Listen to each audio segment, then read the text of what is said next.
Season की शुरुआत एक स्ट्रगलिंग वुमन नो से होती है जो इंटरव्यू के लिए एक प्रोडक्शन कंपनी में जाती है जहां उससे पढ़ाई बीच में छोड़ने की वजह पूछी जाती है। तो वो एक फ्लैशबैक में चली जाती है जहां हमें पता लगता है कि कॉलेज के एंड में नो प्रेग्नेंट हो गई थी, जिसकी वजह से उसे पढ़ाई अधूरी छोड़नी पड़ी। नो के कोई जवाब ना देने पर उसे रिजेक्शन मिलने ही वाली होती है कि नो उन्हें सब बता के वहाँ से आ जाती है। सीन्स नो की मॉम और बेटी हाई पे शिफ्ट होते हैं। जो घर पहुँचते हैं तो नो को जॉब ना मिलने पर रोते देखते हैं। तभी उसे कंपनी से कॉल आती है जो उसे जॉब मिलने की गुड न्यूज देते हैं और इस बात की खुशी हम उन तीनों के फेसेस पे देख पाते हैं। नेक्स्ट हमें 8 साल बाद का सीन दिखाया जाता है जहां अब इनके हालात पहले से बेहतर हो गए हैं क्योंकि नो के प्रोडक्शन कंपनी में जॉब अच्छी चल रही है। हाई का एलिमेंट्री स्कूल में पहला दिन होता है जहां नो को पता चलता है कि हाई टीचर नो का ओल्ड फ्रेंड योन है। वहां से नो के ऑफिस पहुंचती है तो उसे पता लगता है कि उसकी कंपनी बैंकरप्ट हो चुकी है और उसके बॉस ने जिस गैंगस्टर से पैसे उधार लिए थे वो अब नो से अपने पैसे वापस मांग रहा है क्योंकि नो के बॉस ने उसके साथ फ्रॉड करते हुए उससे गलत पेपर्स पे साइन करवा लिए थे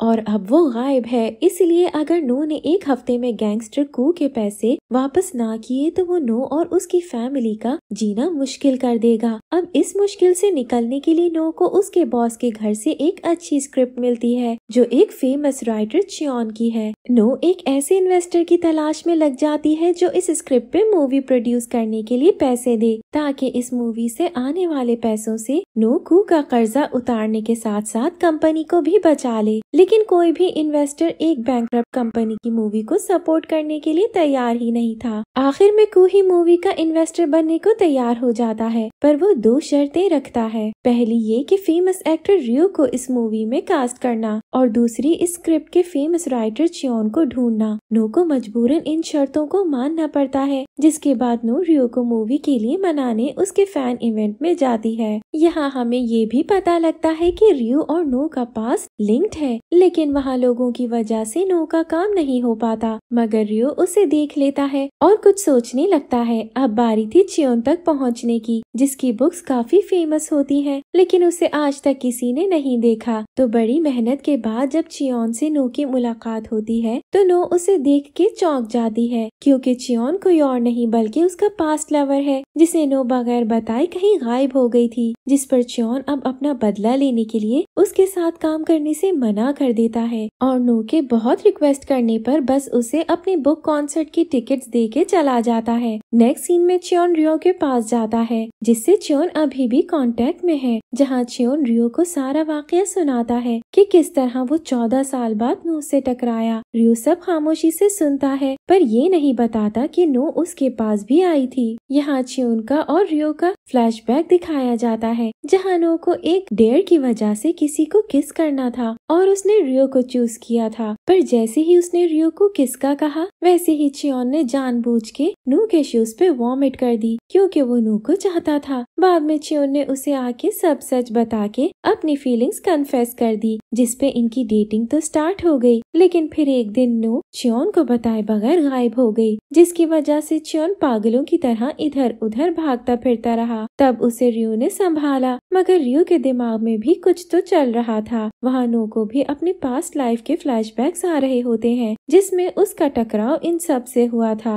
हाई को नो के पुराने सामान से एक प्रेगनेंसी डायरी मिलती है जिसपे वो फादर की जगह योन का नाम देख चौंक जाती है और अपने रियल फादर की आइडेंटिटी रिवील करने का मिशन स्टार्ट कर देती है जिसमें उसका साथ उसका बेस्ट फ्रेंड डोंग देता है जो कू का बेटा निकलता है। नो मजबूरन चियोन के बुक कॉन्सर्ट में जाती है जहाँ चियोन उसे एहसास दिलवाता है कि उसकी बुक की विलन कोई और नहीं बल्कि नो पे बेस्ड है। कॉन्सर्ट में रियो भी भेस बदल के आता है ताकि वो नो को मिल सके लेकिन नो चियोन के तंजिया बातों की वजह से वहाँ से चली जाती है। चियोन कॉन्सर्ट खत्म होने के बाद नो से मिलने मिलने आता है, लेकिन उसे फिर से मूवी के लिए इनकार कर देता है। दरअसल ये सब च्योन नो को तंग करने के लिए कर रहा था, पर इस बार नो तंग आकर उस पे पानी फेंककर उसे घमंडी कहती चली जाती है। सीन्स नो के घर पे शिफ्ट होते हैं, जहाँ योन डिनर के लिए जाता है और हाय उसे सस्पिशियस नजरों से देखने लगती है। नो की मॉम योन को अपने घर के खाली रूम में रहने को बोलती है, जिसपे वो मान जाता है। च्योन के दिमाग से नो नहीं निकल रही होती, तो वो अगले दिन नो के ऑफिस आता है, जहाँ उसकी कू से मुलाकात होती है। कू को लगता है कि शायद च्योन मूवी के लिए मान गया है, लेकिन जब नो बोलती है कि अब वो मूवी नहीं बना रही, तो कू उसे सारे पैसे जल्दी वापस करने का कहता है। तब च्योन को पता लगता है कि नो पे तो अच्छा खासा कर्ज है। एम्बेरस नो को घर पहुँच के पता चलता है कि योन अब उनके साथ रहेगा, तो उसका मूड मजीद खराब हो जाता है। च्योन नो की बेबसी का सोच के उसकी मदद करने का इरादा कर लेता है। उधर नो भी अपना पुराना सामान देख के मेमोरीज रिफ्रेश कर रही होती है। उसे याद आता है कि कैसे च्योन, रियो और नो कॉलेज के जमाने में बेस्ट फ्रेंड्स हुआ करते थे, जिन्हें एक दूसरे के बगैर सुकून नहीं आता था। सीन शिफ्ट होते हैं ह्यू और च्योन की तरफ, जहाँ च्योन रियो को बताता है कि उसने रिवेंज के चक्कर में नो की मूवी के लिए मना कर दिया, ताकि उसे अपने किए पे पछतावा हो। जिस पे रियो च्योन को बोलता है कि तुम्हारी फेमस बुक नो पे बेस्ड करती है, तो अगर तुम उसकी हेल्प नहीं करोगे तो उसका दूसरा पार्ट कैसे लिखोगे, और पछतावा नो को नहीं तुम्हें होगा। ये सुन के च्योन गहरी सोचों में पड़ जाता है। सीन्स हाई की तरफ शिफ्ट होते हैं, जिसे अपनी मॉम के ओल्ड फोन में एक कॉन्टैक्ट मिलता है, जिसपे जब वो फोन करती है तो रियो का फोन रिंग करता है, जो एम्बैरेसमेंट और टेंशन में काफी स्वीट्स खा रहा होता है। फिर रियो के पास हाई का मैसेज आता है। वो रियो से अपने डैड का पूछना चाह रही थी, जिस पे रियो के तोते उड़ जाते हैं। अगले सीन्स में जब च्योन नो को दूसरे डायरेक्टर्स की मिन्नतें करता देखता है, तो वो फौरन आकर नो का हाथ पकड़कर बोलता है कि वो मूवी के लिए राजी है। हालांकि च्योन को उस स्क्रिप्ट के लिए हॉलीवुड ऑफर आई थी, जिसको वो नो के लिए रिजेक्ट कर देता है। नो की खुशी का उस वक्त कोई ठिकाना नहीं होता। बाहर आके च्योन नो से कहता है कि वो अपनी अधूरी बुक भी कंप्लीट करेगा, क्योंकि क्या पता नो के साथ काम करके उसकी स्टोरी चेंज हो जाए, और साथ ही नो की मूवी भी बनवाएगा। दोनों हाथ मिलाते हैं और फाउंटेन के पानी की वजह से भीग जाते हैं। ये सब दूर खड़ा योन भी देख रहा था, जिसपे जब नो अपने क्लोथ्स ड्राई करने जाती है, तो योन च्योन के पास आकर ऐसे प्रिटेंड करता है जैसे वो नो का हस्बैंड हो। च्योन वहाँ से चला जाता है, मगर घर जाकर बहुत डिस्टर्ब रहता है, क्योंकि वो अपनी फीलिंग्स को इग्नोर कर रहा था। रियो को एक इंटरव्यू के दौरान हाई की तरफ से मजीद मैसेजेस आने लगते हैं, जिसपे वो हाई से मिलने पे राजी हो जाता है। बाद में च्योन नो के सामने ऐसे प्रिटेंड करता है जैसे उसे कुछ फर्क नहीं पड़ता, मगर जब च्योन के मुंह से योन का जिक्र होता है, तो नो च्योन को उसकी पर्सनल लाइफ से दूर रहने को कहती है। नो और च्योन कू के पास जाके उसे मूवी के प्रोग्रेस का बताते हैं, तो कू खुश हो जाता है कि च्योन मान गया। फिर च्योन बोलता है कि मूवी का डायरेक्टर भी वही है और राइटर भी, और नो प्रोड्यूसर। अब कू सवाल उठाता है एक्टर रियो की कास्टिंग का, तो च्योन नो को खूनख्वार नजरों से देखता है, लेकिन नो उसको चुप रहने का बोलती है। वहाँ से निकलकर जब नो को पता लगता है कि च्योन अभी भी रियो से कांटेक्ट में है, तो वो काफी खुश होती है कि अब रियो को मनाना आसान हो जाएगा। च्योन जब नो के ऑफिस उसे स्क्रिप्ट की फाइल देने जाता है, तो वहाँ योन और हाई को नो के लिए खाना लाता देख गलतफहमी का शिकार हो जाता है कि हाई नो और योन की बेटी है। उदास च्योन रियो के पास जाता है और ये दोनों ड्रिंक करने लगते हैं। जब च्योन हाई की बातें बताता है, तो रियो एक फ्लैशबैक में चला जाता है, जिसमें नो रियो के सामने बैठी किसी बात पे रो रही थी, मगर वो क्या बात है जो रियो को इतना परेशान कर रही है, वो अभी हमें नहीं पता। च्योन को असिस्टेंट के जरिए ये बात पता लगती है कि नो एक सिंगल मदर है, तो उसके मन में 100 सवाल उठ जाते हैं कि फिर नो ने च्योन से झूठ क्यों बोला। च्योन भागता हुआ स्कूल मीटिंग में जाता है, जहाँ रियो भी हाई से मिलने के चक्कर में आया था। च्योन फौरन नो का हाथ पकड़ के छत पे ले जाता है और योन भी उसके पीछे भागता है, जिसपे च्योन उसे सुना के भेज देता है, क्योंकि वो नो से अकेले में कुछ बात करना चाहता था। नो च्योन को बोलती है कि हाई के डैड मर गए। च्योन को स्कूल में स्पीच देनी थी, लेकिन वो नो से बातों में बिजी था, जिसपे उसकी जगह हाई के कहने पे रियो स्पीच देने लगता है। नो की नजर रियो पे पड़ती है जो उसे स्पीच देते हुए गौर से देख रहा था। दोनों एक दूसरे को देखते रह जाते हैं क्योंकि इनकी मुलाकात काफी साल बाद हुई। रियो का मैनेजर उसे वहाँ से आके ले जाने लगता है, लेकिन नो रियो के पीछे जाती है। नो जब रियो से वहाँ आने की वजह पूछती है तो हाय उसे इशारे से मना कर देती है। तभी उसे मजबूरन बोलना पड़ता है कि वो मूवी ऑफर एक्सेप्ट करने आया था। नो का तो सारा मसला हल हो जाता है। कार में रियो अपने मैनेजर से पूछता है कि अगर उसकी कोई बेटी होती तो क्या उसका एक्टिंग करियर कामयाब होता। तो मैनेजर समझता है कि रियो मजाक कर रहा है। अब हमें पता लगता है कि रियो समझता है कि हाय रियो की बेटी है, क्योंकि एक रात ड्रंक होके नो और रियो ने साथ टाइम गुजारा था। मूवी के प्रोग्रेस को सेलिब्रेट करने के लिए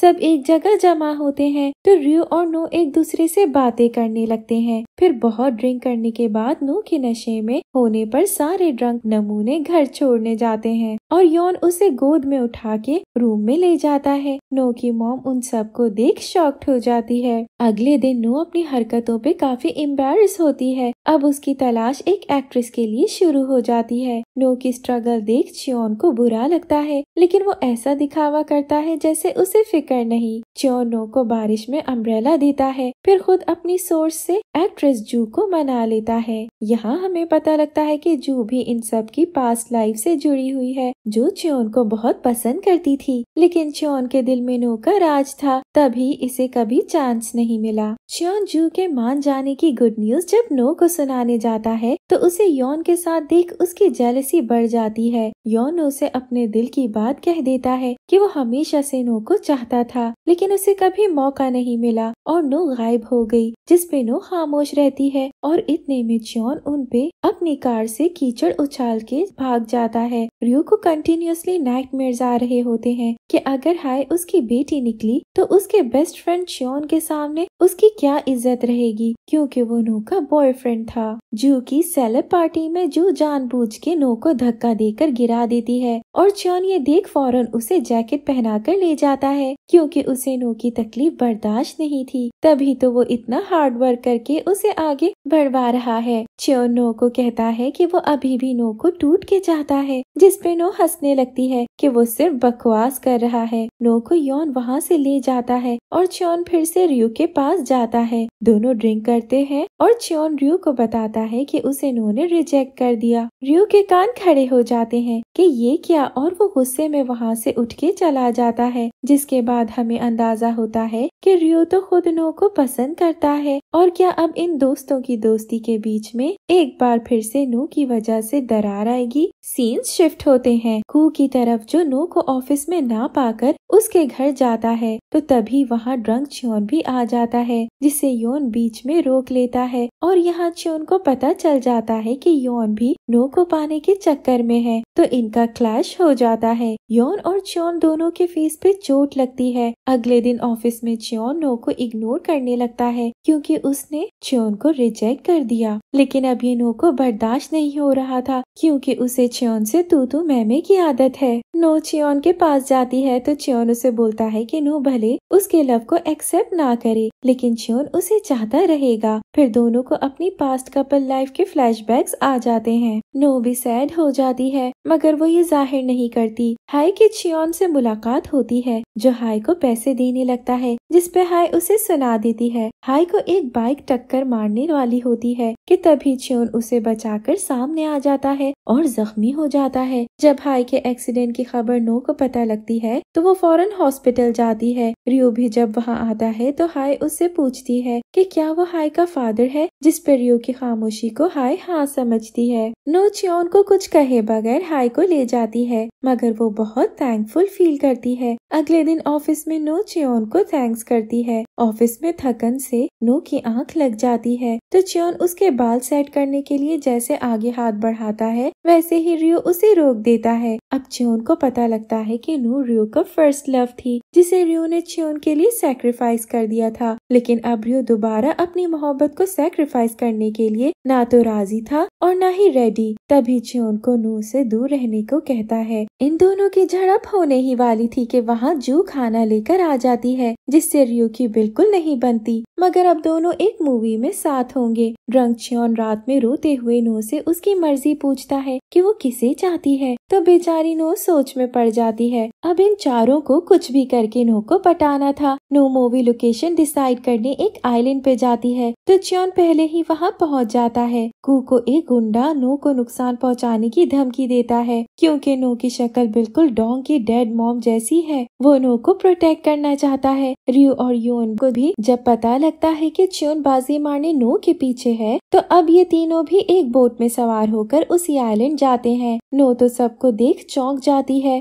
सब उसके साथ टाइम स्पेंड करके उसे मनाने लगते हैं। विलेजर्स को शूटिंग के लिए मनाने के चक्कर में सबको काफी काम करना पड़ता है। यहाँ सब एक नाइट स्पेंड करते हैं। च्योन और नो की दोबारा लड़ाई हो जाती है। अगले दिन ऑफिस में च्योन फाइनल बार नो को उसे एक चांस देने का कहता है। रात में नो तड़प के च्योन को जवाब देने के लिए उसके घर जाती है, तो जू को वहाँ देख मिसअंडरस्टैंड कर लेती है। अब हमें पता लगता है कि नो के गायब होने के पीछे पहले भी यही वजह थी कि वो समझती थी कि च्योन धोखेबाज है। ये सुन तो च्योन लाल पीला हो जाता है और इनकी टाइट लड़ाई हो जाती है। हाई के जरिए जब च्योन को पता लगता है कि उसके फादर जिंदा हैं, तो वो चौंक जाता है। उधर रियो नो के पास जाता है, तो नानी उसे मारने लगती है कि वही हाई का फादर है। यहाँ ये मिसअंडरस्टैंडिंग नो क्लियर कर देती है कि हाई रियो की बेटी नहीं, क्योंकि उस नाइट ऐसा कुछ नहीं हुआ था। रियो शॉक्ड हो जाता है। इतने में पीछे से च्योन आ जाता है और जब वो पूछता है कि क्या च्योन हाई का फादर है, तो नो चीख के हाँ कर देती है। सबके मुंह खुले रह जाते हैं। हाई इसके बाद भी च्योन से नफरत करने लगती है, यहाँ तक कि उसे अपनी मॉम और खुद से दूर रहने का कहती है। डोंग को बचाने के चक्कर में नो और हाई भी किडनैप हो जाते हैं। कू को कार के पीछे भागता देख रियो और योन भी उस कार का पीछा करने लगते हैं। च्योन उन्हें बचाने में काफी जख्मी हो जाता है। च्योन की कंडीशन काफी क्रिटिकल हो जाती है और नो हॉस्पिटल में च्योन के पास बैठी बता रही होती है कि उसकी लाइफ च्योन के बगैर एज अ सिंगल मदर बहुत टफ थी। इतने में च्योन को होश आ जाता है और वो नो को किस करता है। हाय अपनी मॉम को च्योन के साथ हैप्पी देख के मान जाती है और उसे डैड एक्सेप्ट कर लेती है। हॉस्पिटल से डिस्चार्ज होके च्योन नो को अपने ओल्ड कॉलेज ले जाकर प्रपोज करके उसका साथ हमेशा निभाने का कहता है।